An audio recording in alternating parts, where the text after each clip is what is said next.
Hey, what's up, everybody? Welcome to another Tuesday night edition of the Boiler Express podcast. Obviously, since you hear my voice, we're a little different crew tonight. Damon's out with some family things this week, so thoughts and prayers are with him. And Chris is out. What's his excuse this week, Dylan? He's What's got a going on? headache. He is a headache, so I don't know what his Yeah, excuse is. yeah, a little dirt in some spot that he can't rub It's it like out. he I has got a it. kid and a wife and a family that he Yeah, has. I yeah. don't know, it's some Wah, wah, bullshit wah. Yeah, excuse. yeah, yeah, yeah. But Says the anyway, guy who so has no kids. So as always, we're still partnered with Big Banter, doing some good things over there, some good collaborations. We're also brought to you by Martin Vintage. Go check out some of their cool shirts and stuff they got over there. Use the code BXP at checkout for 10% off. Also follow them on Twitter. Sometimes they run some better deals even than that, and got some new stuff on there. So also check out CBB Analytics, our latest partner. Frank's got a setup with them for a special premier membership. They got a lot of in-depth stats. If you ever want to see what it looks like to look inside Frank's brain, go check that out. You'll be able to see it. It's kind of like the Zach Galifianakis GIF where all the numbers are going through in the air and stuff like that. So That's what my face is when Frank starts rolling off stats, and I'm just like, okay, right, Well, and what? you right, can you right. can actually get an account just for Purdue stats, Oh, at no really? cost as well. Very Yeah. true. Very true. Yep. That's So rad. yeah, go check them out. And then Cincy Blitzboard, of course, as I got one behind me here. Great tailgate game, backyard game. Put it in the house on your coffee table game. A lot of fun there. Baptisms. Baptisms, bar mitzvahs, birthday That's their parties. top sellers is bat mitzvahs. Yeah, yeah. Funerals are supposed to be a party too. Hey, Celebrate the if I die people. young, if I die before you guys, Hey, trust maybe not you're old, and it's not oh, a party full of blitz boards, I'm gonna be upset. okay, got you. I got you. Bury We're me gonna with we're my gonna. blitz board. I'm gonna go through your house and rip them all down and be like, "It's You for a you good guys tell cause." my mother, be like, He "This is wanted what Dylan this, wanted." Be like, "Mrs. Coon, this is what Dylan wanted for his but for his funeral." But yeah, they're doing a lot of great things over there. A lot of great designs. They'll work with you as they did with mine. A lot of good back and forth. They want to make sure that you're Well, happy with they the didn't do product. everything for years that we told them to do. That's true. That's true. They didn't We put wanted the them to put Russ as old, and they didn't do it, and that's very thankfully, upsetting. thankfully. But Yeah, other than they're, that, they're great people. they're I the gotta real go pick up MVPs. another one. I Hey, don't think my either way. brother watches the podcast. I got one for him made for Christmas, and I gotta Oh, go wow. pick that up. What's Comment up, here from Cody? Cody. Good evening, fellas. Hey, Good evening, He hung Cody. out. Cody. He hung What out up, for the big late dog? start tonight. Appreciate it. Yeah. Appreciate Cody it. up late. We got to go So, to his wedding too. By the way, boys, oh, that's Let's do true. it. We got to get that I'm figured going to out. his wedding. Let's do it. He doesn't know what he signed up for. But Yeah, He yeah. does not. Cody, He is does it a not. dry wedding? If it's a dry wedding, I mean, no, I'm just kidding. Whoa. Hey. So I kind of hinted at Frank before we came on. I had a question. You didn't hear this, Dylan, but I have a question that's kind of a generic sports question before we get into the Purdue stuff of the week and what's coming up. If you guys haven't followed college football as a whole, there's a couple semi-controversial things in a couple of the biggest awards and biggest stages on college football. One was the college football playoff, right? We had Florida State get left out, even though they went undefeated as a Power Five champ, and two teams with one loss got in over an undefeated team. Then you have the Heisman race, right? You had was it Jaden Daniels? Is that his name, Frank? You know his Jaden name? McDaniels, I believe. Yeah, the LSU quarterback, Yeah, yeah. who they went, I believe 9-3, and he had some decent passing stats. I think he was behind Penix and Bo Nix on passing, but then he had 1,100 yards rushing and some rushing touchdowns. So there's a couple things going on there, right? So you have Florida State that went undefeated on the field, right? They had the numbers, they had a good strength of schedule and good strength of rank, at least not strength of schedule, but strength of rank. And then you have two teams with the loss good and over them. But then you have Jaden Daniels, who's like the stat king, right? He filled up the stat sheet, but his team went 9-3, but somehow he wins the Heisman over a guy that's in the playoff and another guy that they lost their conference championship game and just missed the playoff. So my question to you all, and I guess we can start with Frank and then Dylan, you want to chime in, is when it comes to awards, when it comes to because Purdue fans actually experienced this last year with the wide receiver of the year in Big Ten, right? You had Chuck Sizzle, who had more yards, more receptions, more touchdowns than Marvin Harrison Jr., but Marvin Harrison Jr. wins the award because the argument was, well, yeah, but Marvin Harrison Jr. is going to be a top 5 NFL draft pick. He's the better receiver. So my question to you, to finally get there, is when it comes to awards like that, when you're talking about an MVP award or you're talking about what team should get in the playoff, does it matter more what was actually done on the field. Like, what stats did you put up? What was your win-loss total? Or does it matter saying, this player was the best player though, right? Because like it's true. Sometimes the best player, maybe they didn't play the full game.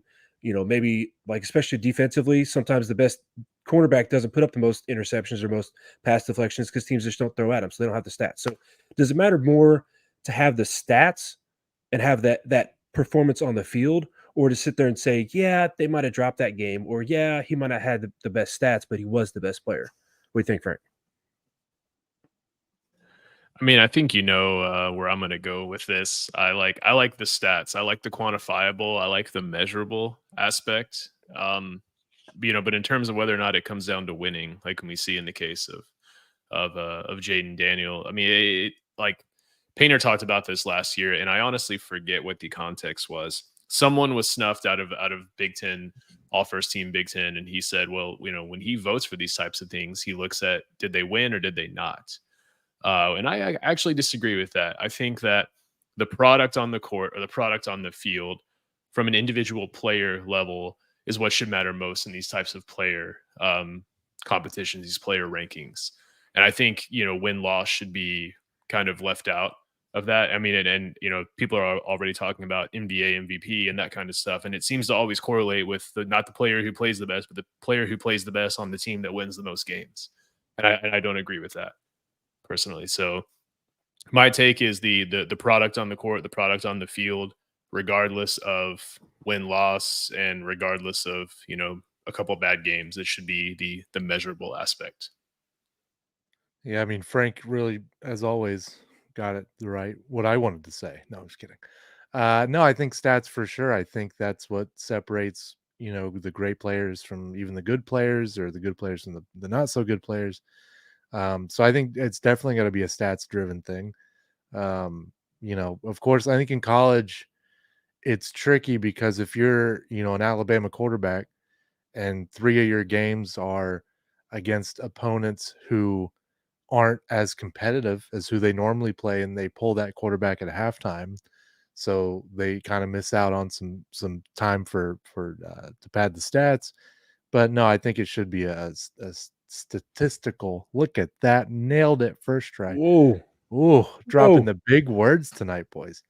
I got a good night's rest. We're firing on all cylinders. Hey. But no, yeah, it's definitely should be a stats driven deal.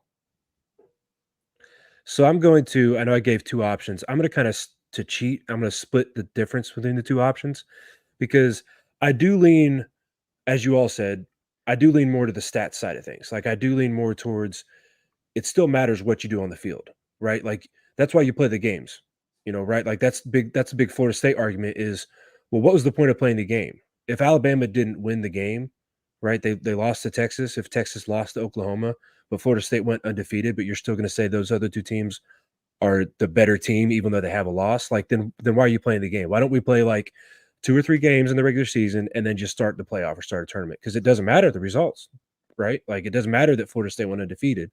So I agree with that. And same with like Charlie Jones last year. He should have won wide receiver of the year in the Big Ten because he was out there. He put the stats up. But when it comes to individual awards like that, I do think there needs to be some context with the team, right? Because you could have stat sheet stuffers on low level teams that like maybe they're the only decent dude on that team, so they're going to go shoot 40 shots a game. Well, yeah, they're going to get some buckets to go in and they're going to score some points, right? Like, for example, look at Alabama Purdue, right? Mark Sears put up a great statistical game, but was he as efficient as Edie or Braden Smith even? Especially in the second half? I would argue no. So I'll tell you here in just a second. just because you stuff the stat sheet doesn't necessarily mean you're the better player. And especially if you're the quarterback position, like you're talking about Jane Daniels versus like a Michael Penix Jr., it still should weight some that your team went undefeated as the quarterback. You led your team to an undefeated season versus the LSU quarterback that literally quarterbacked them to a loss to Florida State, who got left out of the playoff. For sure. Right? You're part of why you said Florida State was weak and couldn't make the playoff. So that's kind of where I stand on it. Favoritism, I feel like, plays in it too. Like the blue bloods, if you're a player to blue blood like an Alabama or a Duke of basketball, you definitely get a head start more than if you're a lower level team. So you definitely, I mean, and you got to think, the Alabamas and the Dukes get more airtime, they get more time on the bigger stages, so they definitely do have a head start beyond if you're playing for a bottom tier team in really any conference. So yeah, no, there definitely is a favoritism to it too. Well, Dylan, I'm glad you brought up blue bloods. I'm glad you brought up Ooh, favoritism. look at me. I didn't plan on having this conversation at this part, but let's go ahead and have it right now. Let's go. Let her Purdue rip. played Alabama. So a couple major storylines here. One was Alabama shooting 72% of their shots were 3-point shots. And as of Saturday, I looked at 3,300 team performances across all college basketball games this season. That was the highest. This season. 72% of their shots were from three. It was not the highest in terms of 3 points attempted per game or in a single game, but it was the highest attempt rate, and that adjusts for pace, which is why I looked at it that way. So another big storyline from that has been a lot of conversation. There's been some talking heads that have even come out and said Zach Edey is not officiated fairly. And I'm gonna read you here a direct quote from Nate Oates from his radio show last night. Zach Edey had 3 fouls. Our total front court had 14 fouls. When it was officiated the way it was officiated, he's almost impossible to guard. So, Russ, I'll let you lead us off. What do you think? Is Zach Edey fairly officiated? And if not, how do you fairly officiate him? Everyone Damon, beat up this. I agree. Yeah, he's just tall. Like our guy Damon said, Zach Edey's just tall. That's really what it is, and there's nothing fair about it. But we have a question here from Cody real quick. I have 2 questions for Frank. How many times is the winner of the Maui Invitational went on to win the national championship? What's the record against Arizona in basketball? Those are coming two right very up. good questions. Coming right up, Cody. While Frank gets that, I'll go ahead and answer the question. So, is Zach Edey officiated fairly? The Nate Oates comment is fairly ironic, considering you just mentioned in that talk there, that statement you made, that they took over 70% of their shots from behind the 3-point arc. Well, last I checked, Zach Edey doesn't spend a lot of time out there on defense.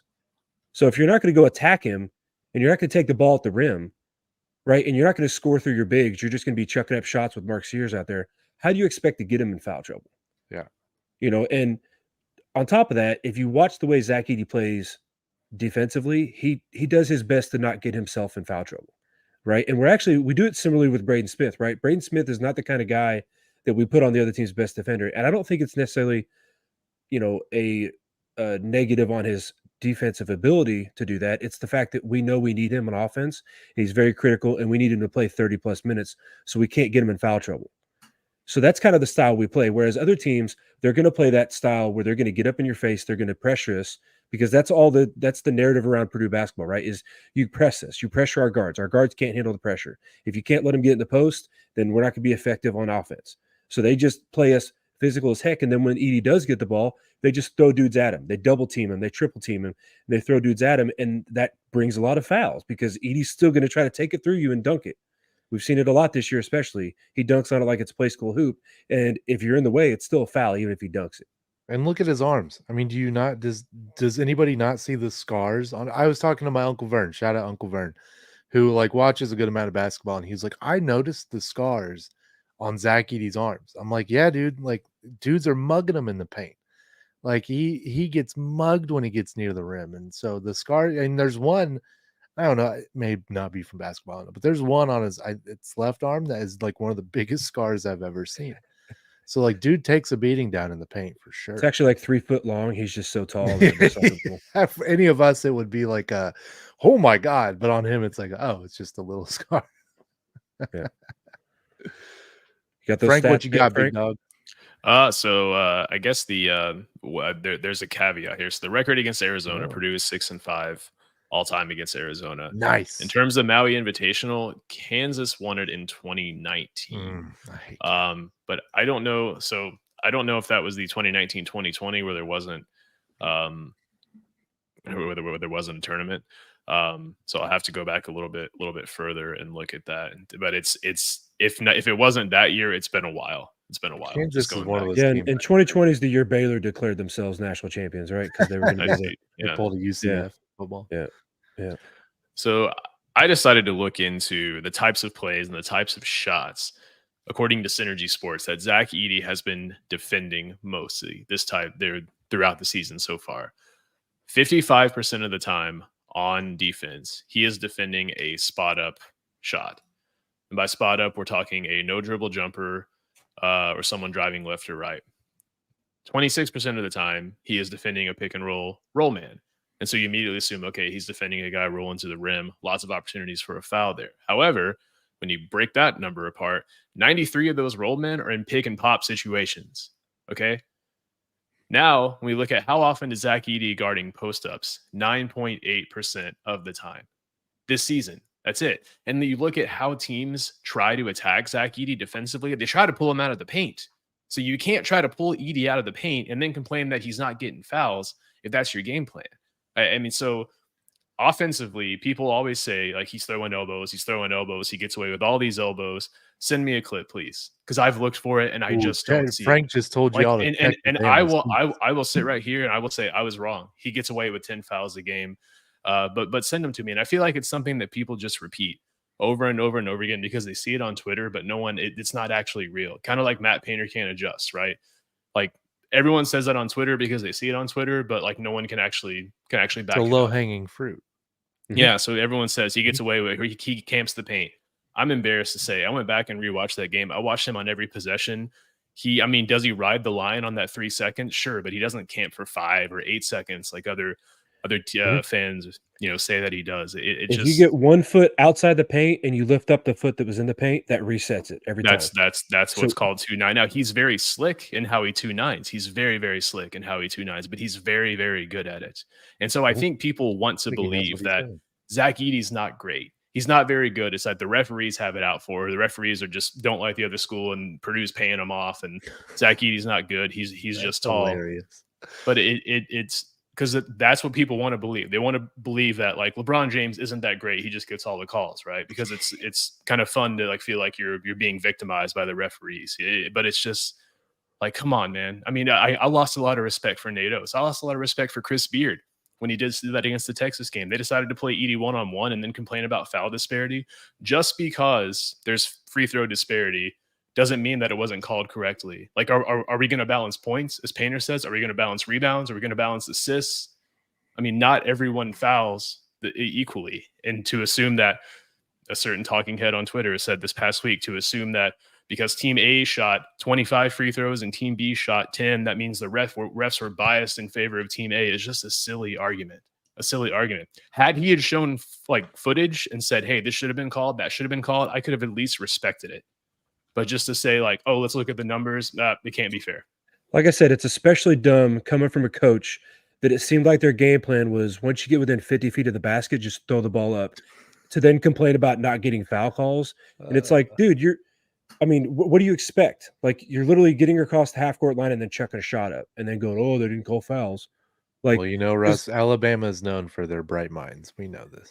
Because everybody wants to look at, like you said, the low-hanging fruit, Dylan, but they don't want to look into the fact that, okay, not only does Purdue, outshoot as far as free throws go, their opponents, we also don't foul as much of our opponents, but they also don't point out we also don't get as many turnovers and steals as opponents. Oh yeah, right? They don't want to look into. They don't want to do that much work. Yeah, we aren't playing the aggressive style defense. So those teams that they commit a lot of fouls, they also get a lot of turnovers and a lot of steals. Yes, but we don't play that aggressive style because we want Edey playing 30+ minutes. We want Braden playing 30+ minutes. We want Fletch playing 30 minutes. So we're not going to put those guys at risk for the offensive liability. We're just going to play sound, fundamental team defense. And if you beat us, you're going to beat us because you go crazy like Boo Booey did against us at Northwestern, right? Yeah. And Mark Sears even went crazy, but guess what? Because we still stick to the game plan, right? Like, we weathered the storm in the first half, came out only down 4 into the second half, and water found its level, right? Like, the shots that they were just chucking up that don't normally go in, they finally started missing them. And you have somebody like, Mark Sears, and it's funny how a first impression or like successes or failures can stick in somebody's brain and they almost ignore the stats. Yeah. Braden Smith shot a better percentage from 3 than Mark Sears did. Right? Mark Sears in the first half was on fire, So in the second half, he just kept chucking and chucking and chucking, even though he was missing. Right? Alabama as a team shot north of 50% in the first half from three. In the second half, they were in the 20s. So they literally are the definition of live by the three, die by the three. And I think that's the biggest reason, coming back to the why Purdue does the things the way they do it. Everybody wants Purdue to be a guard-centric team. Everybody wants to complain about the guards, which, first of all, don't disrespect Braden Smith, because Braden Smith's probably looking like the best point guard in the conference, maybe in the country right now. That got overshadowed by Edey's 35 points against Alabama. Not Braden in my Smith eyes. was, I thought yeah. that was the story of the game. Yeah, Honestly, was but Braden. that's why I think Purdue, he does value shooters, but I think that's why he values going through the post. You've seen him build guard-centric teams when he has Jaden Ivey, when he has a Carson Edwards, when he has Etwan Moore. But it's much easier and more consistent to run it through the post than it is by the three, because the three can be so up and down, like you saw with Alabama. It's harder to have a more consistent product that can win the Big Ten championship, that can possibly make a run in March. You saying Carson Edwards reminded me, I think it was somebody in the podcast Twitter mentions, and he said it was after the loss to Northwestern. And this guy says, all we need is Carson Edwards and we'll be fine. And I'm like, of course, like, no shit. We bring one of the best players in program history back to play with another one of the best program history players. Yeah, we're going to get better, but you can't do that. This is college. Like, people come up with the wildest arguments when they think a team isn't doing well, so much so that a guy's like, yeah, you remember that guy that was one of the all-time greats in program history who's graduated and gone, let's bring it, if we had him, we'd be better. Well, not to mention all three of our guards were actually in double figures against Northwestern. So to assume that they didn't play as well, like the year before, last year against Northwestern, that loss there, our guards didn't really perform too well. They didn't put the ball through the hoop. But this year they did. This year they did. But this guy's like, yeah, all we need, remember that, incredible player, bring him back, we'll be fine. Yeah, of course we would.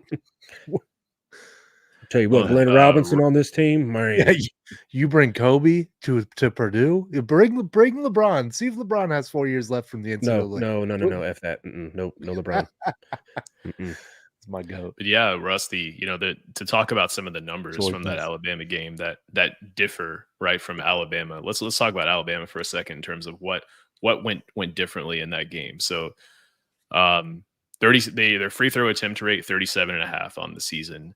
In that game, it was 22, so it was a little bit lower than what we have seen from them normally. Their 3-point attempt rate on the season was 53, so still insanely high, but 72% in that game. But talk about Purdue's numbers for a second. Purdue's steal percentage this season is only 5.7%. That's in the second percentile. But in that game, it was 12.7. How many total steals did we have? 9 steals. So we were real. And like you said, we don't gamble on defense, where Purdue's not looking to force a lot of turnovers. And if they're there, we take them. But yeah, Purdue only averages 4 steals per game. If you want to talk per game numbers here, and had to have 9 steals in that game. It's pretty impressive. But Purdue, 3-point attempt rate, 36% on the season, down to 29. So we were really efficient with our threes in that game. I felt like we were smart about when we took them. We were smart about when we went inside, and just a clinic of a game offensively from Braden. I mean, I feel like we need to talk about Braden for a second in terms of everything he did. I mean, yeah, Edey, he went off for 35, but Braden, his ability to dissect the pick and roll was just at a level I don't think I've seen before. Honestly, I just really, in the first half, they played drop coverage, and he was able to not only look for his own shot, but just throw it over his head to Edey, a pass that we've seen intercepted a few times this season. And then they started playing weak coverage. It started forcing him to his left. And JR on the Big Ten Huddle said Braden Smith always goes right because it's always right for him, or something like that, which I thought was funny. I thought that was clever. But Alabama saw that, and they started forcing him to his left, and he made him pay every time. Like one time he drove right underneath the basket, circled around. Gillis caught his man sleeping, caught right to the basket. Braden hit him on a bounce pass, boom, layup. And then they started hedging him. He started passing. We got that's how we got Gillis's open 3. And then in the second half, like he was calling for screens. He was calling for rescreens. And like if they dropped or just went under a little bit, boom. I mean, he was looking for his own shot. He kind of got a little too aggressive there for a second. But his pick and roll readability was absolutely crazy. He had a 3 in the second half that it really reminded me of what you were just talking about. And I can't remember what point in the half it was, but he got a pick from Edey to go right, and they hedged hard. Like, they basically stopped him from getting around the right of that screen. And Edie got kind of hung up, so he didn't really roll on it. So then what does Braden do? He waits he pauses half a second. Edie turns around, sets the pick. Braden goes back to his left and launches a three, hits it. Mm-hmm. Like, Yeah, oh, okay. I'll go left and hit the three then if you want me to go left. Like, he did a lot of in the second half. He did a lot of calling for second screens. It was like, okay, that's how you're going to play me now. All right, bam, I'm going to make you pay. And there was a couple times where I said no as the shot left his hand and it went in. But I mean, that was just a clinic in terms of making the right read, in terms of reading the defense, taking what they give you. I mean, there was nothing they could do in terms of ball screen coverage to really slow him down. Have a comment here from Cody. Was it just me, or did Bama was got in panic mode at the start of the second half when their top guys got in foul trouble? I think a little yes and no.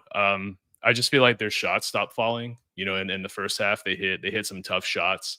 They also hit it there were some open shots. They kind of got Purdue in a situation where they were over helping on the pick and roll, and the guy who was zoning up between two defenders, normally Braden, was having to make a tough decision there in terms of who to guard. And they did a good job. Who was the big who started 2 for 2? Grant Nelson.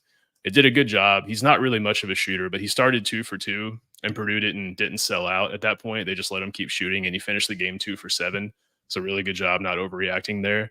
But you know, had he gone 4 for 7, we would have lost, and I'd be singing a different tune. But we got a comment here. Bama shot the lights out. If we can win that game, we can win any game. Agreed.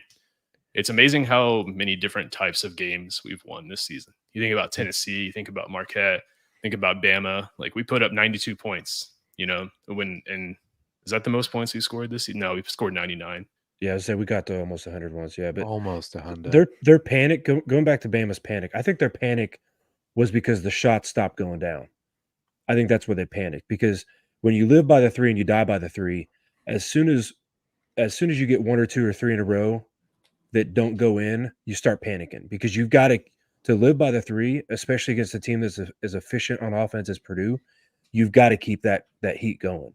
You get a few heat checks and then it's panicking, because it's like, oh man, like, we haven't tried to go inside all game. Do we have to try doing that now? Like, no, we got to shoot threes to keep. You got to keep shooting to hopefully get back in it. And I think that's where they panicked, because they saw Purdue stop slowing down on offense, or they did not slow down on offense. Sorry, and Bama started missing some shots, and so that's where the panic, I think, set in.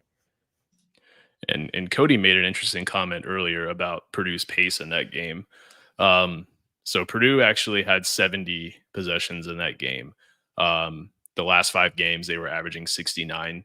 Alabama also had 70. They're averaging 72. Can't throw that out without some laughter, right? Frank's trying to be the adult, and Russ are like, yeah. So and Cody, to your comment about, you know, slowing it down being the best strategy, it's something we were actually talking about last night, Cody. Isn't true. So you can have a good offense and play slow, and you can have a good offense and play fast. The key is efficiency. It's how many points do you score every time you have the ball.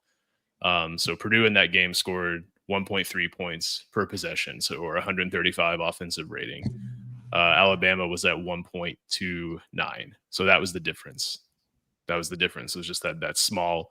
So both teams shot very, very efficiently. That's very, very efficient offense. But that's why things like points per game and points per 40 minutes kind of break down, because some teams play really fast, some teams play really slow. So we want to reward offenses who are efficient and that they score a lot of points every time they have the ball. But Bama is an incredibly sound team. They look to play fast. They look to they consistently have one of the top 5 what's called rim and 3 rates in college basketball. So it's the percentage of your shots that are either from 3 or at the rim, which is the most efficient way to play offense now. They took 1 mid-range in this game. 1. Again, all credit to CBB Analytics for these numbers. Cool stuff. But yeah, and again, everybody wants to talk about how Alabama shot the lights out. You know, we shot 48% from the field to their 45%. We shot 44% behind the arc to their 41%. 85% from the free throw line to their 64%. So as good as some fans want to get fixated on, or even worried about how well a team shot against us, don't lose the fact that we outshot them. Just because they hit, you know, 10 more threes or 11 more threes than we did, we also crushed them in the paint. we crushed them at the free throw line. So, Let And I them know think that rest. really was the game plan, was just to come out and let it fire from three. Like I think the game plan was just to stay away from the inside. But one particular player I want to call out for Purdue was Ethan Morton. Like he shut Mark Sears down when it mattered at the very end of the game. They tried to isolate him, and he showed them why that was a bad idea. I mean, and there was one possession in particular I can remember where like all of us as we were texting during the game were like Ethan Morton just completely shut him down right there when like no one really could. He tried some fancy drives and stuff, and Morton is like, you're not getting anywhere with that. So I just don't see how people don't see what he brings to the team. yeah, he's just very efficient. He's a very good role player in doing what is asked of him. You know, Yep. to sit there and he didn't really make any negative plays. He had one assist. That was his stat line against Alabama. One assist. One No shots, assist no and some turnovers, no great rebounds. defensive possessions. Exactly. So, of course, we went up to number 3 too on the poll this week. So I guess people were impressed with the Bama win. And we have one game this week. You might have heard about it. It might be, on a few social media spots. I guess it's kind of a big game. Just a little bit. Number 1 Arizona in Indy, or as we call it, Mackey Central, Central, number Indiana. 1 for now. Yeah, number 1 for now, exactly. So, it's kind of strength against strength, right? It's they're second in Ken Palm, we're third, right? They've got the 5th offense per Ken Palm, we're third, but they have the second best defense to our 9th. So, two teams that are very, very high by all metrics. Arizona hasn't quite played the schedule we have, so we'll see what happens when they get tested with us, especially in what will be kind of a road environment. But they are 8-0. They're second in the AP, or no, sorry. What do I have second there? Second in Ken Palm right now. Oh, and they're second in the country in scoring. That's what I had. 94 points a game. So it's like the offenses are getting slightly better, right? Like we go from Iowa to Alabama to now we're at Arizona. That's the way you want it, right? Just to have that slow ramp up. Yeah. But the big difference is that they're going to have some bigs that can play Edey. They might be able to try to play him one-on-one. They are second in the country in rebounding and second in assists as well. So it's going to be a really, really good test for us. Yeah, let's introduce Umar Balo, 7-foot senior who is not small. It's not a small 7 foot either. I imagine short. Well, I mean, not only is he 7 foot tall, but he's like a Mason Gill is 7 foot tall. So oh damn! Yeah. Ooh. Yeah. Uh-oh.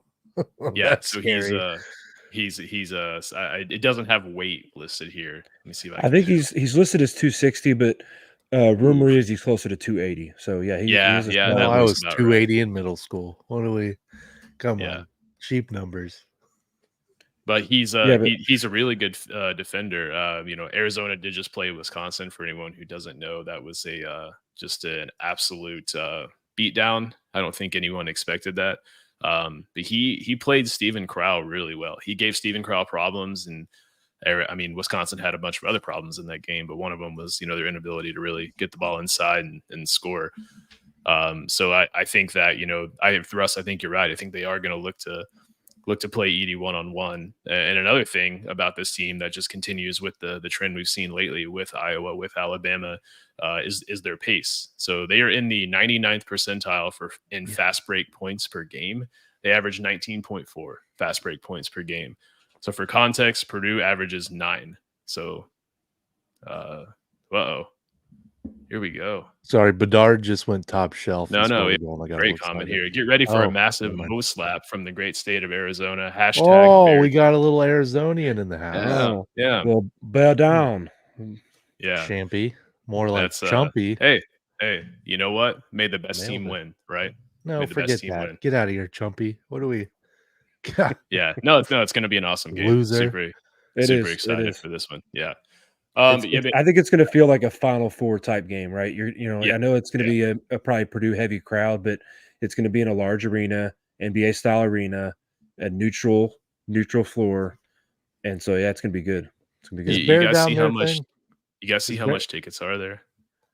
Is Bear think it's down there? Aren't they the Wildcats? yeah, Hey, maybe it's like Alabama Chompy. with the Chompy, if you elephant could and Roll explain that Tide, to and us, we would Hey, love to Chumpy, explain that love one. to Huh? know that. Wildcats, bears, those are two separate animals. Not sure if you guys know that down there, but anyway, go ahead, Russ or Frank. Sorry, I was talking shit. So I think these are going to be one of the few teams that we've seen, try to guard Zach Edey one-on-one. I say try. We'll see how well it goes, and maybe it goes well. And I imagine there's a game plan for that in case it does go well. They do have a 7-foot freshman who hasn't played a ton. He does tend to draw a lot of fouls. So I imagine that, from a body rotation standpoint, we will see him in their guarding. But really, when you look at this Arizona team, you look at the distribution. Caleb Love, transferred from UNC, averages 14 points per game. Kylan Boswell, 12.4 points per game. Keyshaw Johnson, 12.6. Pella Larson, 12.3. Umar Ballo, 12.5. So they have 5 guys averaging between 12 and 14 points. So in terms of scoring distribution, I don't know how you prepare for that. So it's going to come down to individual defense in this game. But man, it's going to be fun. I also don't know how you. I was Go say, ahead. I don't know how you prepare for a 7'4" guy too. So as much as it is impressive, and Ballo is a big dude, Edie's still got 4 inches on him. So it's like it's still to compare that, like Dylan's 6'4", I'm 6 foot, right? So like 4 inches is still a significant difference to give up. I am And 6'4" in real I life. mean, how much of a difference does 4 inches really make, though? Let's be honest. Yeah, let's slow down a little bit. I mean, some people may say it's not how it's how you use it more than how it. Well, It what just happened? Which is where I think Edie has the advantage. Not only does he have exactly. the Where were you going with that, Russ? Get your mind out of the gutter. Okay. Yeah. Okay. Both how will we're be playing it, used. Dylan?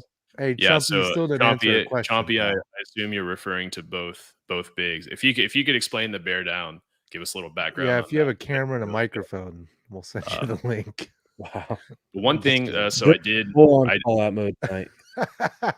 One thing I noticed about this Arizona team, I did watch their game against Wisconsin, is they played almost exclusively drop coverage on Wisconsin, and Wisconsin didn't really look to exploit a ton of that. I imagine that Purdue is going to look to exploit that a little bit more with a little bit more mid-range shooting. So when you look at the field goal attempts, so let's see, so 20% of their opponent's shots are coming in the mid-range. And so for some context, the Division I average is 12.5. So higher than average. So a lot of people are looking to exploit that. So Chompy here, just know that we have both animals down here and both are top of the food chain. Not Yeah, sure. but where did Bear Down come from? You're not answering a question. Yeah, I would just love to know what the origin of Bear Down is. You 'cause that keep would be saying really cool. stuff, and none of it's what we're asking, pal. Yeah, I mean, yeah. you're not representing the great state of Arizona I- very well. I would also say too, Frank, you mentioned the guys they have in double figures. Even with Zach Edey, the front runner once again for National Player of the Year at 24 points a game, we've still got 3 other guys besides him in double figures Mhm. on the year. Plus, we got guys down there like Mason Gillis, whom he might be averaging 5 points a game, but he's had that 9 3-point game at Mackey. Trey Coffin-Wren, he went for over 20 when Edey was out last year for that game. So I think we also have some depth that teams are not used to seeing as well. Yeah, and I think that's going to be a weapon that Purdue is going to be able to harness in every game this season. It's going to be guys coming off the bench who have started 20 to 30 games in their career.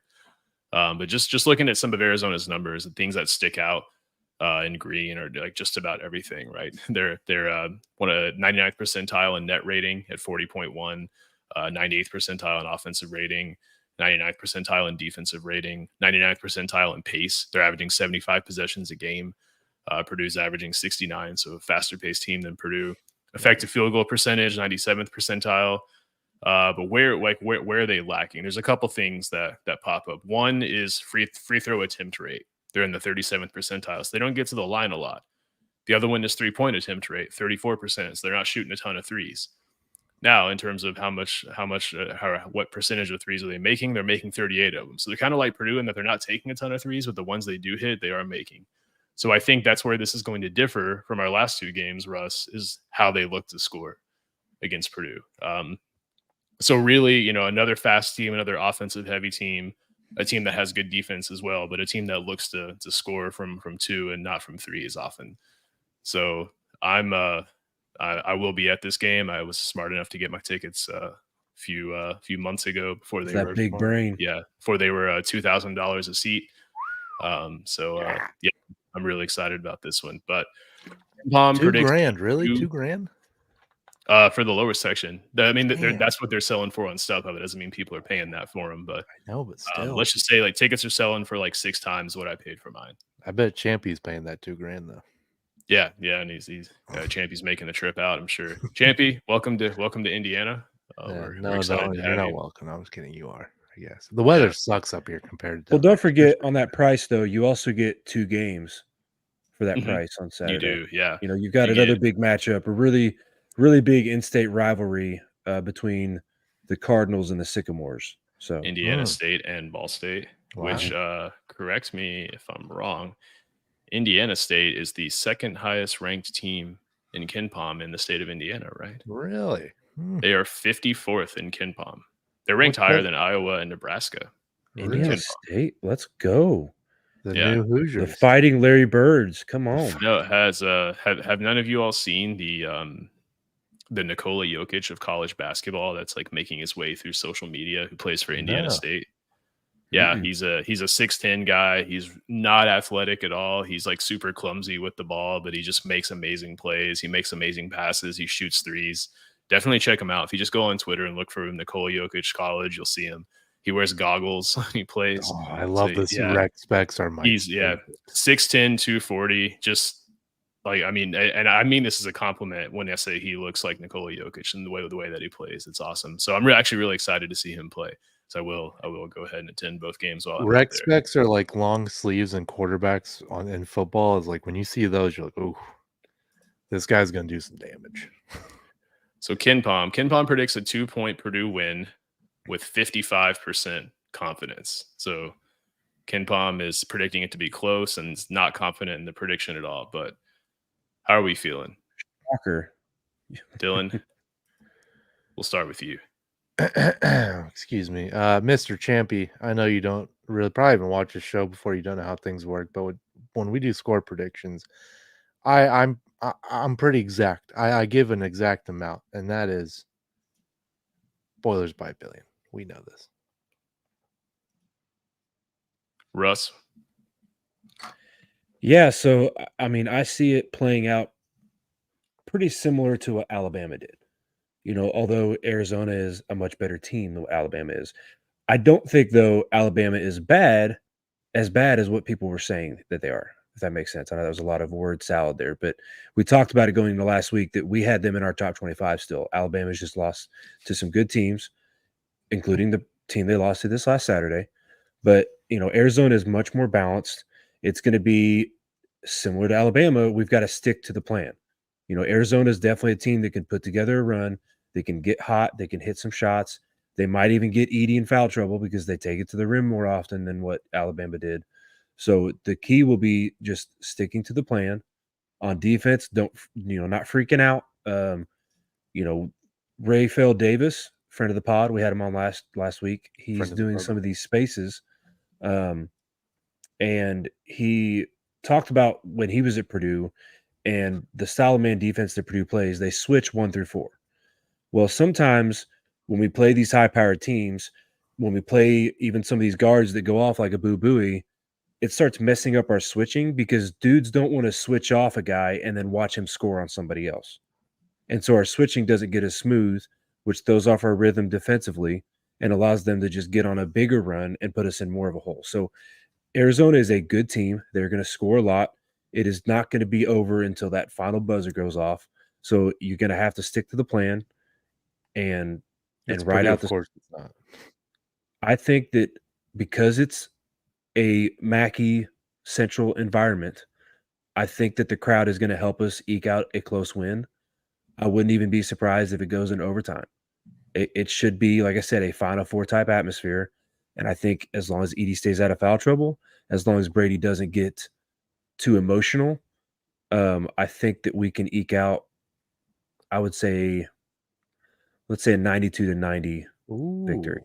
I like that. That'd be Electric. So before I give my my prediction here, I do want to address this comment here from Champy, our Bama, our Arizona fan who's Same thing. tuning in tonight, which we thank you for.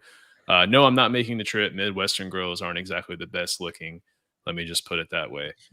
Um, I will respectfully disagree with you on that.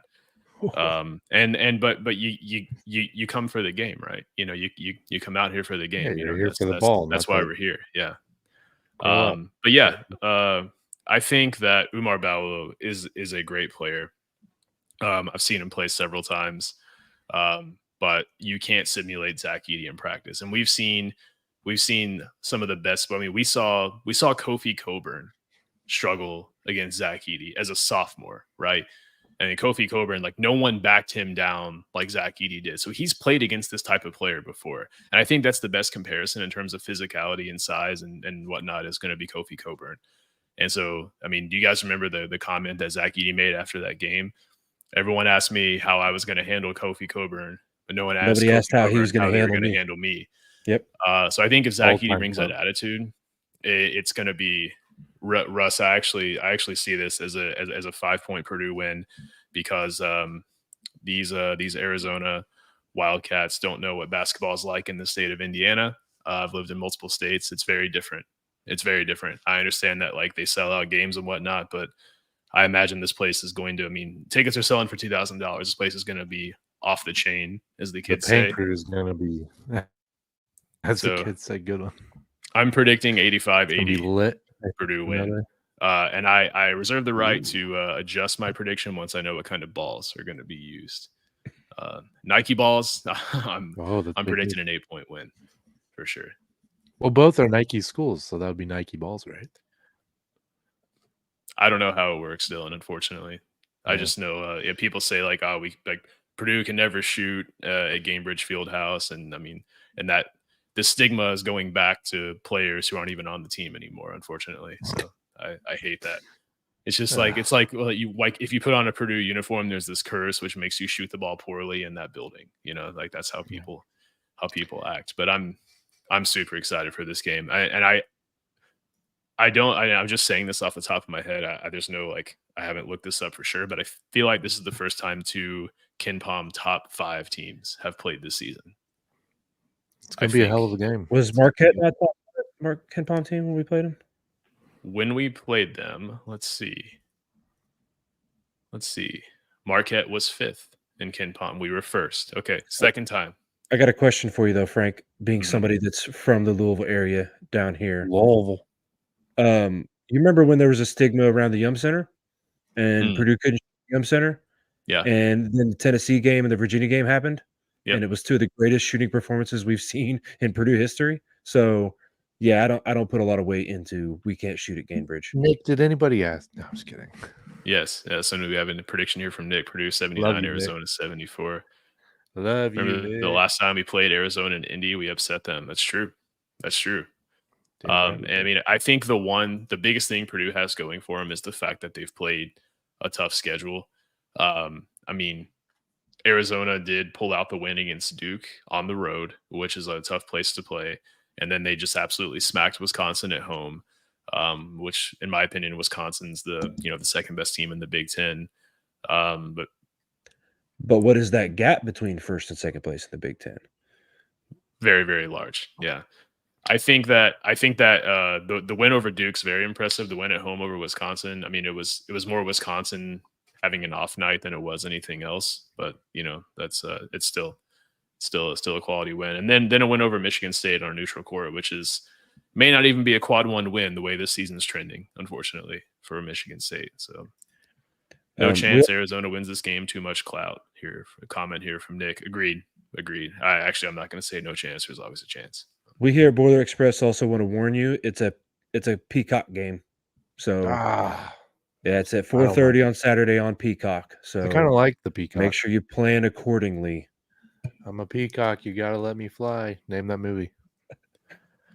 So I would like The to other guys got you. I would like to talk about football for a second here. Just a few things. Dylan Thieneman has been on the receiving end of some good accolades Dog. last week. 3rd team All-American, It's only 1 or 2 freshmen to earn that honor. Trivia question for both of you: who was the last Purdue freshman to be an All-American? Oh, come on now. I'll let Dylan go first because that's an easy one. Take Come it on, away, Dylan. Russ. Take it away, Russ. No, no, Dylan. I want to Take hear it away, this. Russ. Oh man, he Take don't it away, know. Russ. Come on, Dylan, come on. Don't last think so hard. freshman, last Don't Purdue think so freshman. hard, man. Don't think hard. Yeah, don't think hard about it. Do we know him? Oh yeah, you know him. You've seen him play. As in, like, I'm friends with him? No, No, no. no. Oh, But so he's not. I'm glad you clarified that because that's Okay. That's what I meant by yeah. No, you've known him. You've seen him play. You've seen Am him play in I person don't know, many Russ, take times. it away. Listen, Come on, man. give me a hint. What's the biggest game in Purdue history in the last 10 years? I'll give you that hint. Oh, Rondale? Yeah, baby. Rondale. Yeah, Yeah. that makes sense. And so if anyone remembers, like when he was interviewed at the Army All-American game, they were like, "What are your goals for this season?" After he committed to Purdue, and he said, "The freshman All-American," and he did it. So that was impressive.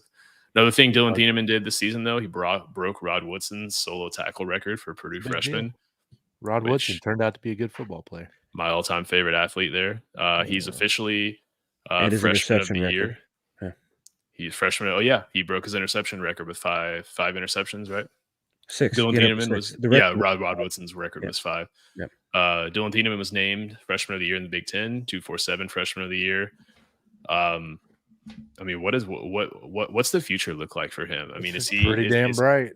Is he an NFL safety? first round draft pick? Oh yeah. You think he's a first round draft pick?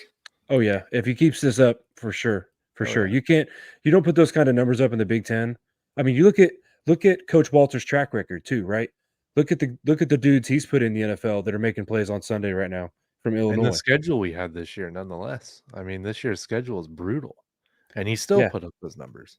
Well, to be our highest ranked player in defense in PFF, when you have fifth-year seniors like Cam Allen, like Sanusi Kane on your team, that says something, in my opinion. I mean, plus Dylan's are pure athletes. We all know this. Plus, he has the intangibles. He has that. What did his brother say? Like sub 4.4, like 4.37 speed. Said he was the fastest Thieneman. Said he was the fat, which I was surprised to hear that. So a lot of the Thienemans are a fast group.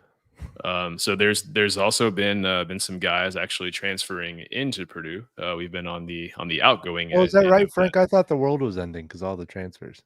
Yeah, so we're welcoming in Corey Stewart, offensive lineman from Ball State. Welcome. He played 365 snaps in pass protection last season, gave up 2 sacks. He did play against Kentucky and he played against Georgia. And in both of those games, he allowed 1 hurry each, 0 sacks. So he's played against some pretty elite talent. Yeah, Georgia's pretty good from what I hear. Georgia's pretty good. We also welcome in Jamarius Dinkins. Jamarius Dinkins, he's a defensive lineman from Kentucky.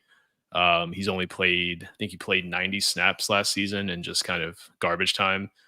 So really any numbers we get from that are not going to be very helpful. I did reach out to some Kentucky fans. I know I live in Kentucky, so I know plenty of them. And neither one of them were familiar with him, but they said that their D line is stacked. So it was more than likely just him being a good player, but having 10 other good players in front of him. We also welcome in Joey Tanona as an offensive tackle from Notre Dame. Interesting story about him. I read a little bit of background on him. It seemed like as his freshman year, he was in a car accident, which he suffered a lot of brain trauma from.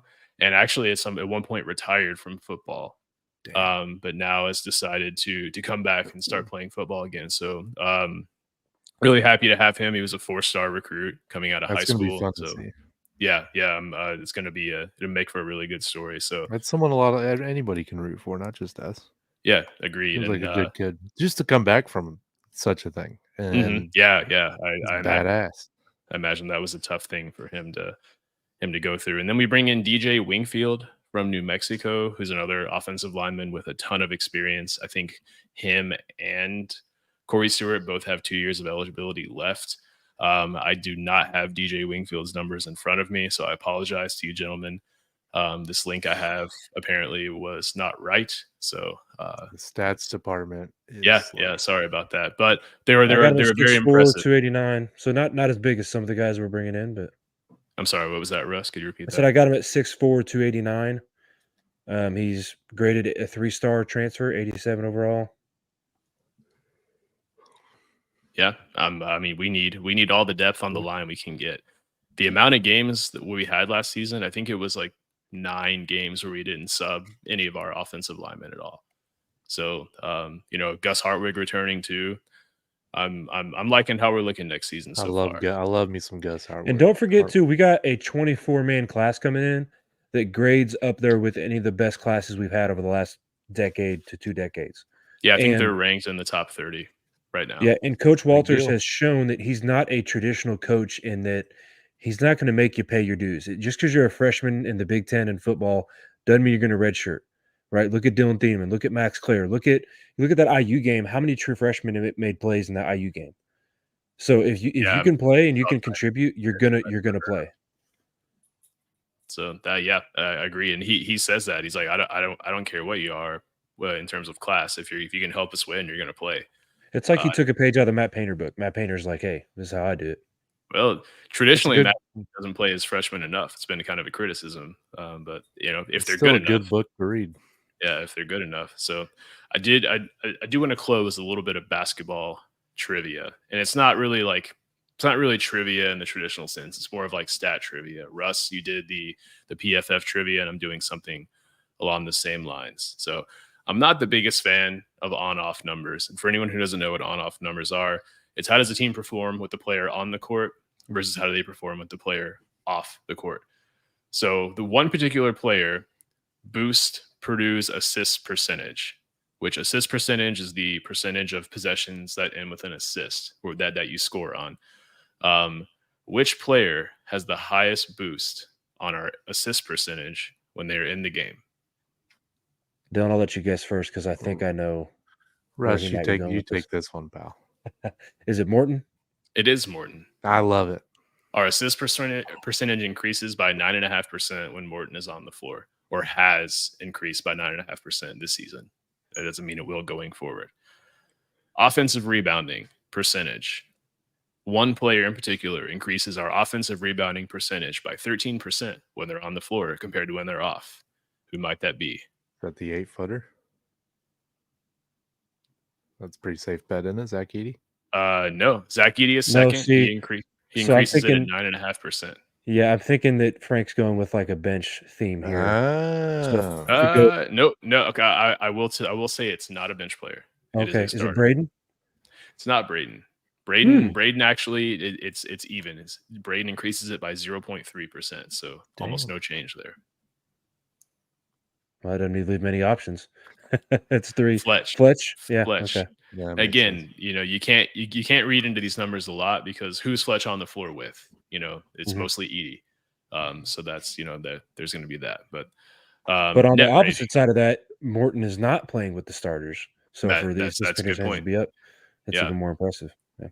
Yeah. So net rating here. Net rating is the difference between your offensive rating, how many points you score per 100 possessions, and your defensive rating, how many points you allow per 100 possessions. So you want that number to be as high as possible.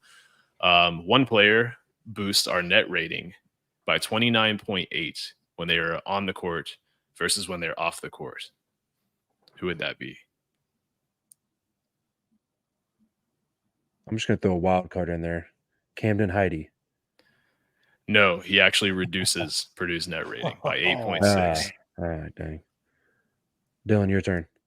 I'm so bad at these. Be first? It's my wild card. First is actually last, which is funny to say. Yeah, our bench hasn't actually done, as far as production goes, point-wise, I don't think like they've done. Oh, Cody's got to guess. Cody's guessing Mason Gillis. That's actually not correct. I wish it was because I love Mason Gillis. I was so close to buying one of his NIL jerseys. It's actually Braden Smith.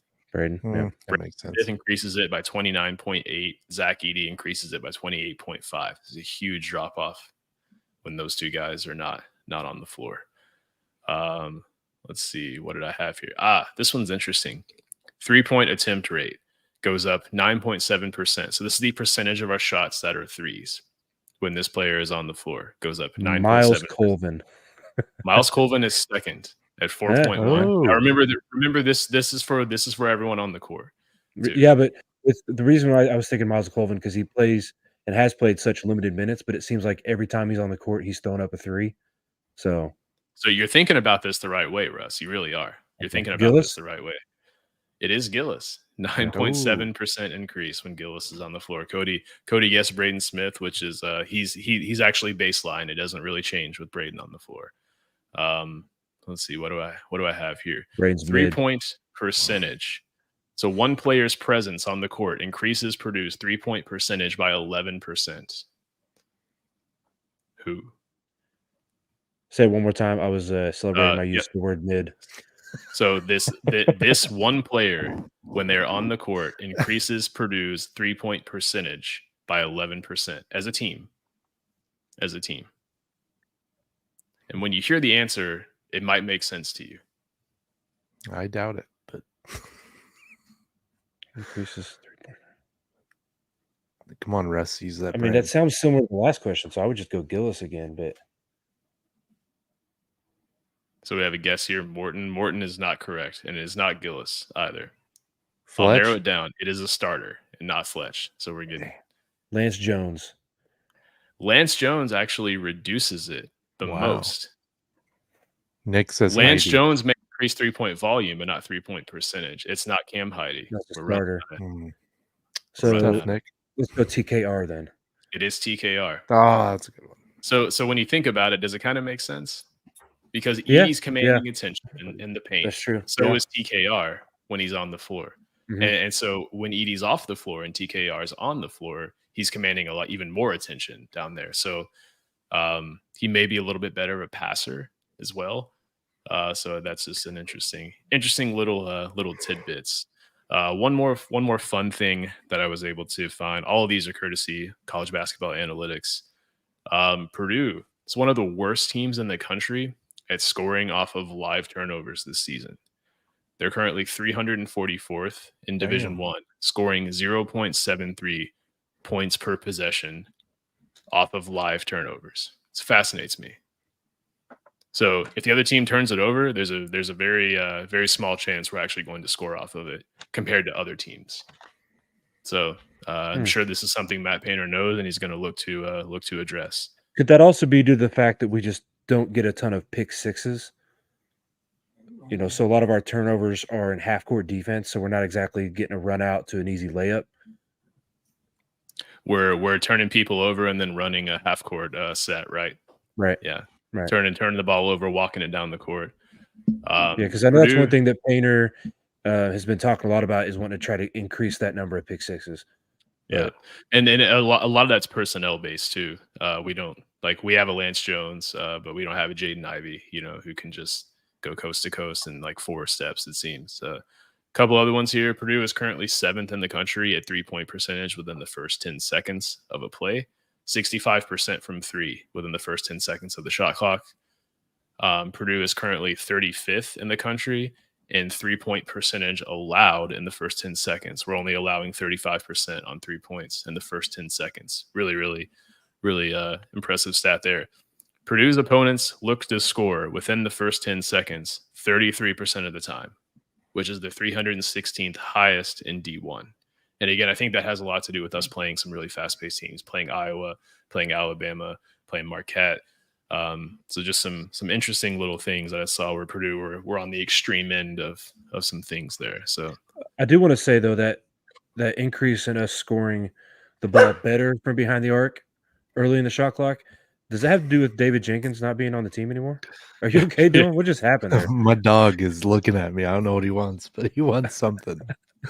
Gordy Gordy just tuned into the podcast. Here's a great comment here. And Russ, I think that since David Jenkins is on the floor, we're not waiting for those late shot clock shots. But a comment here from Nick. Anyone find it refreshing seeing Edie with some swagger? I want to see him and Jones smack talk during the game. So and we have Cody agreeing here. So I was on Big Ten Huddle this past weekend, and both the gentlemen that were on there with me were talking about how much they love that, and I actually don't. I'm not a fan of it.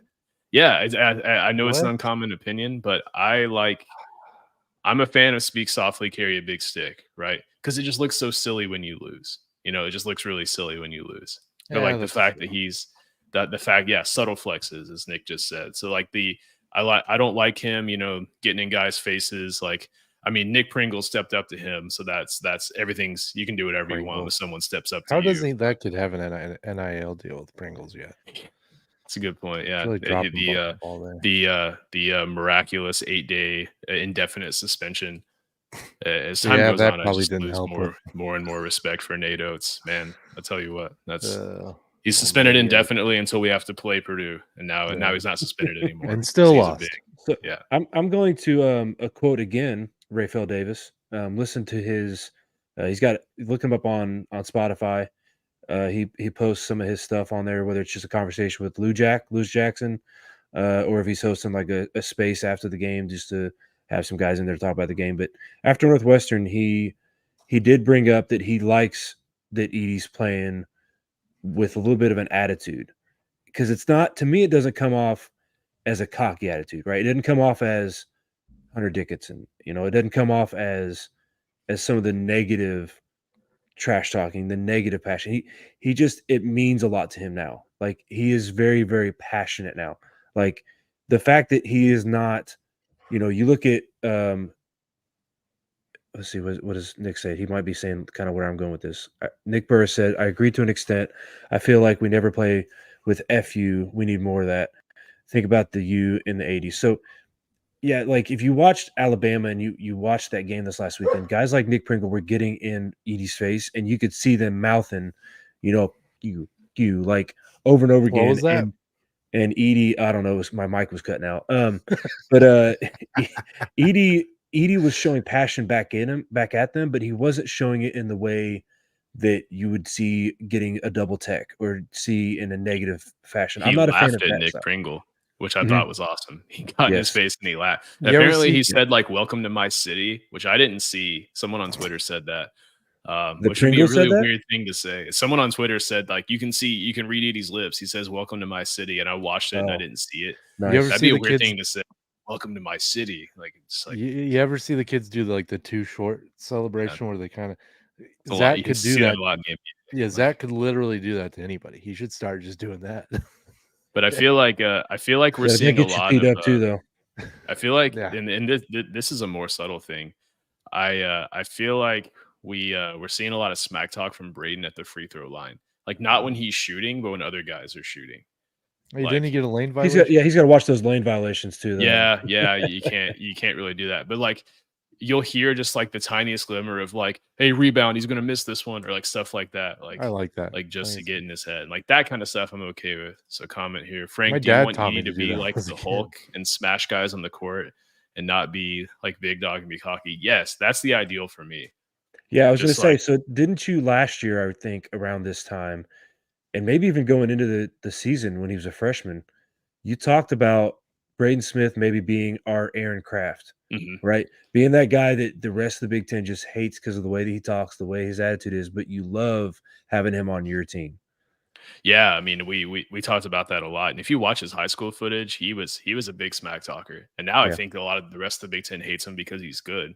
Well, Because the 'cause- whole offseason they were like, I don't know why Purdue loves Braden Smith so much. And like, well, now you see he's actually Yeah, a and really good we player. didn't dislike Aaron Kraft because he was dirty or because he was vulgar, but it was frustrating to see a dude that was that passionate and that in your face, and he could back it up, and he did it in kind of a clean way.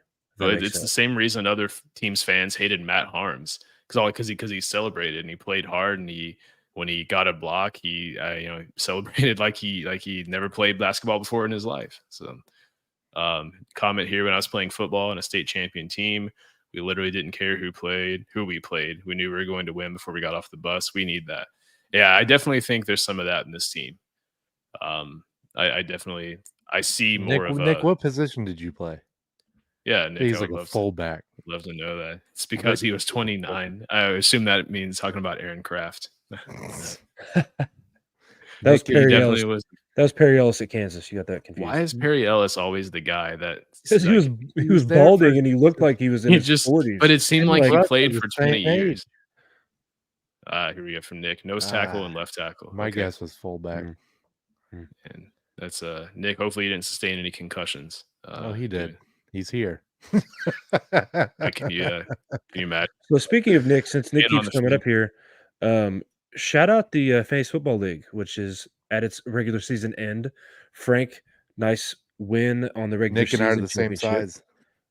But I'm on a little bit of a pod vengeance tour here. So I Ooh. literally, if you go back 3 weeks ago, the last 3 weeks I've beat Dylan and Damon, and then then Nick, our silent member of the pod, and I play Chris this week. So I'm trying to go 4 straight against members of the pod, and if I win and the seeds hold chalk, I'll play Frank next week. So To be fair, maybe I I can just, haven't paid attention to the pro painters in like 3 weeks because half of them are injured, and I kinda gave up. I'm not which gonna makes lie. sense because 3 weeks is when I kind of crushed your soul and left you no chance. But So that's because I wasn't paying attention. I had 3 the Achilles have been the literal Achilles heel mm, to mm, the pro painters. It's been a disaster of a season. Oh, mm. literally and figuratively. That's Yeah, nice. yeah. So Dylan, I know you had something specifically you wanted to shout out here. Why don't you Oh, I gotta give my shout us love out and sign us off? I gotta give my love to the hockey boys. You know, they're playing a hell of a season here. They had 3 graduating seniors. Evan Spadafora, God hoping I'm saying that right. Will Not. Toriani and Peyton Smith, 3 graduating seniors leaving Purdue hockey. Did a hell of a job. You know, I think they're building something really special there at the club hockey team, and hopefully one day. Oh yeah, and the Columbus Crew, no big deal. MLS champs. Shout out to FC Kentucky or FC Cincinnati, bunch of losers. Yeah, the Crew won MLS Cup, so that's kind of a big deal. Shout out to the Crew. That was crazy run. Down 2 goals to FC Cincinnati, end up winning 3-1, or I'm sorry, 3-2. I was like, And math then doesn't add. Can you subtract you goals in you know soccer? me and math, they don't add up literally. And then you take down LAFC and at home in the new stadium. Well, it's not so much new anymore, but you get it. Yeah, no, a lot of MLS talk. I didn't know you played a little footy back in the day. Look at I you. did. I did. It was a little brutal. You know, I played, like I said, I played defensive back, basically fullback, where I just ran dudes over and got the soccer ball and That's the got it best out of part there. of it. So yeah, it was fun. It was fun. My favorite So stat was my senior year. I had 3 guys that had to be carried to the bus because of me Well, from and the other then you team. played in the So Marine Corps, and I feel like Marine Corps soccer is deadly. I mean, dude, it was. it's more rugby than soccer. I might need to get I think I still have my Marine Corps jersey, soccer jersey Does somewhere. I it can get it fit? framed. What do you think? You got that dad That's bod about now, that's about dog. 10 years and about 40 pounds ago. So yeah, not likely. You gotta get Look, that bad boy framed. I think I'd look like a grub worm if I tried to put that thing on now. Now you gotta wear it. Next podcast, you gotta put that thing on. Okay, I'll wear it and Um, then I'll put this hoodie over the top of it. So it'll be good. So, but just for question fun. here from Cody: which team would you like to win a national championship? '94 Boilers or this year's team? Oh man, Now, now, both, both. now. Both. I mean, both. I Both. wasn't born, so like now would be cool. Now, I mean, now's going to be my answer too. But man, it would have been nice if they had won. We could just to have that monkey off of our back, because like anytime you try to have an intelligent conversation about basketball, someone just points out like, how many championships have you won? As if Nick, like I'll that put you means in that the you're not good at stretcher. basketball or like anything. Well, Put and you I'll, in the I'll stretcher. I'll leave one more thing too. I feel like we haven't talked a lot about Purdue Twitter today and fans Oh yeah, and that's a good the thing. fan base as a whole. But No, we didn't talk about it. and we talked about this the last couple of years because it's been a thing, like you said, Frank, for a while. The stigma that we're going to lose in March anyways. But 3 straight years we were the number one team in the country, first team in the Big Ten to ever do that. And going into 3 years ago, we were never the number one team. So we go from never being number one to now the first team and only team in the Big Ten to be number one 3 years in a row. Zach Edey was the National Player of the Year last year. He's the front runner again this year. He is even more efficient this year in slightly less minutes. So what you guys are seeing is possibly the best Purdue team and the best Purdue run of all time. It doesn't seem like it because you think of Glenn Robinson. A lot of people have that Michael Jordan Pulling a me. syndrome with him. They just nobody's gonna be better than Glenn Robinson because he got the 1,000-point season, et cetera, et cetera. But this literally, even with the three amigos, Glenn Robinson, the baby Boilers, this might be the most dominant, most deep team and the best team that Purdue has ever had. And so, yes, I would vote this year's team to win the national championship. And I think they're rightfully probably the favorite. And we'll see what happens after the Saturday. I would think whoever wins this Saturday will probably be the favorite for at least the next month or so before conference play starts getting really started. How many times have we said in our lifetime, this is the year? If there was ever a year, it's this year. I feel like we've said that in like 6 of the last 10 years. Well, then, I as mean, Cody says, the But 1929 season, Russ was there for that. So yeah, he but Russ put was his- enjoy it. undisputed. Enjoy it. That's my other point for that is enjoy it. Don't let one loss, like, yes, it's a bitter loss. It sucks to end to a 16 seed. I get that, but we're knocking Nick, off top please. 5 teams, top 10 teams. We're setting records. What's going on? I'm just ignoring the comments. Frank's Nick is, flashing them up. I can't even read them. Nick is being Nick. If we don't get to the Final Four this year, I'm leaking Painter's address. Oh my goodness. But no, I mean, Something like, tells me he has a good security system. So I don't. Because weirdos like Nick know where he oh, lives. that's a really good way to call out somebody that's leaking addresses, had a good security system. Just call him. Yeah, that's the guy you want on your side, man. You ever heard Dane Cook? Remember that old joke he would say about if you got that one weird dude in the office, like make sure you give him a Snickers bar because if he goes Oh, yeah. crazy, you want him to That's stop by Nick. your office and be like, "Thanks for the candy, Dylan." If I have trouble with somebody, I'm going to send Nick after him. Not Chris. Wow, Chris is hurt. Oh, he gonna did hear that. concrete work. Of course, that's very gritty. That's very Midwestern grit. That's of a good you, way to Nick. hide a body too. Wait, what? Hey, listen. That's why I'm telling you. If we have beef with somebody, we'll send Nick as our security. All I know right. we say Chris is because he's a cop, but Nick is like our security agent. When we go to games, he'll have like sunglasses and a radio in his ear, and he'll be There saying, you go. Well, "Love we're you, an hour. Nick." Nick's We're got an his hour and first and last 16 name minutes on now. the screen here. So if anything happens, Yeah, Nick, what are you doing? You got to go incognito.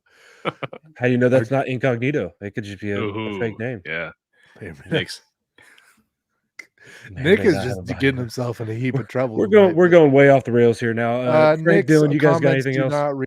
do not share the same opinion as a Boiler Express podcast. Okay, go ahead. What was that? this message is not approved Yeah, we by the don't Boiler approve of Express Nick. podcast. Yeah. No, nothing else from me. Excited to get this W against Arizona. That's the last thing I'll say. 100%. Boiler 100%. up, hammer down, go Purdue, Boilers by a billion, all of the things. Follow us on Twitter. Hey, I listen to a lot of podcasts, and at the end, they always tell people to give them 5 stars and a nice review. Maybe do that. Maybe Nick, if you have a free second, or Cody, maybe give us a little 5-star review, and on Apple or Spotify or Carrier Pigeon, wherever you listen. We may or may not have upset some people who gave us a bunch of 1-star reviews. So they sabotaged our reviews, but that's fine. I don't really know what reviews on Apple Podcasts do. I'm not really sure. I think the they do meaning bump is. up reviews a little bit more. I may be wrong. I don't know. Nick's giving us approximately 39 stars. We Yep. appreciate that, Nick. Appreciate that. Appreciate you. Yeah, I mean, and for anyone watching on YouTube, leave us a comment. Even if the comment is like it sucks. Dylan's dumb. It's true. Yeah, I am. Dylan's dumb. Yeah. And then shout out to Martin Vintage. Martin Vintage. Use 10% at checkout. Use code BXP. There it is. That's why I don't host. Dylan's not dumb. He's just mid. I'm just mid. it Did easy. you figure out? Did one of your kids say that this week? And you're like, oh, what's that? What's that mean? A football podcast, Oh, look at you branching out. Good for you. I didn't know what that meant until like this year. So yeah. Russ is out here toting, hello, fellow kids. Skateboard on his shoulder, backwards hat, shades. He's already got the. What'd you do to above your head?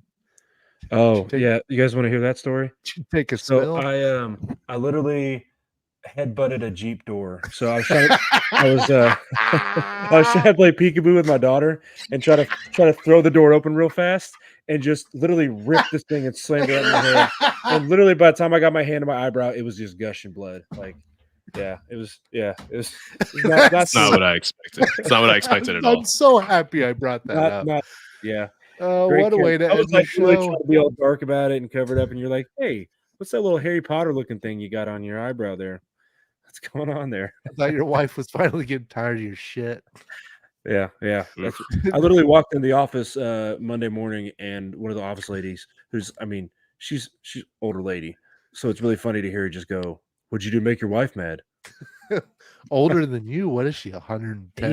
Easy. You'd be nice to our office ladies. I'll come get you. I'm sure she's great. She's got anybody that's got to put up with you is a great human. That includes us.